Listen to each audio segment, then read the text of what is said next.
Apakah ada persyaratan jumlah hidran yang tersedia?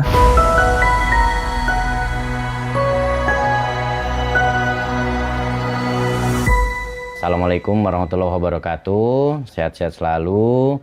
Dan malam ini saya akan kembali lagi menjawab pertanyaan-pertanyaan yang kemarin menjadi yang sudah dikirimkan teman-teman semua.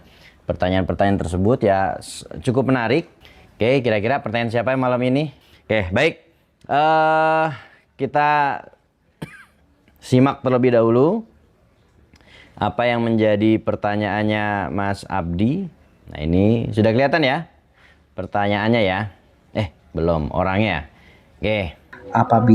Apakah ada persyaratan jumlah hidran yang tersedia, khusus hidran yang memiliki selang dengan ukuran yang sama dengan milik petugas damkar?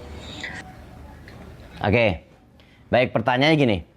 Apakah ada persyaratan terkait dengan jumlah hidran? Khususnya hidran yang ukuran selangnya itu sama dengan yang digunakan oleh pemadam kebakaran, yaitu 2,5 in. Ada. Nah, persyaratannya itu ada. Apa persyaratannya? Yaitu jumlah hidran minimal 2. Ya, jumlah hidran itu minimal 2. Kemudian berapa kapasitasnya gitu ya, atau berapa besarannya, atau berapa luas areanya di bangunan gedung tersebut gitu ya, tergantung daripada kelas kebakarannya. Kalau dia kelas kebakaran ringan ya, ringan itu sekitar 1000 meter persegi itu minimal ada 2 titik hidran ya. Kemudian lebih dari itu maka ada penambahan 1 titik hidran. Kemudian setiap 800, sedang itu 800, setiap 800 meter persegi. Kemudian ada juga yang berat 600 meter persegi. Itu harus ada minimal 2 titik hidran. Jadi minimal 2 titik hidran. Lalu bagaimana kalau pada bangunan gedung? Maka pada bangunan gedung, titik hidran tersebut adalah berada dekat dengan exit. Ya, dekat dengan pintu tangga darurat. Kalau misalkan bangunan gedung tersebut ada 3 pintu tangga darurat, maka bangunan gedung tersebut harus menyiapkan landing valve yang sama dengan pemadam kebakaran sebanyak 3 landing valve. Ya, kalau ada 3 tangga darurat. Pertanyaannya, ngapain kok harus disiapkan seperti itu? Ya, itu tujuannya untuk apa? Kenapa kok mesti sama dengan pemadam kebakaran? Nah, kalau di DKI Jakarta, pemadam kebakarannya menggunakan yang namanya koplingnya Van der Heyder. Mungkin di tempat lain masih sama menggunakan Machino atau Sodok. Nah, kenapa kok harus menyesuaikan dengan jumlah tangga darurat?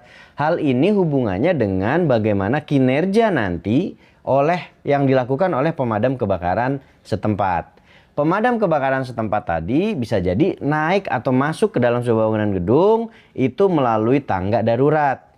Nah, supaya memudahkan operasionalnya, maka jalan utama atau jalan yang bisa digunakan adalah tangga darurat.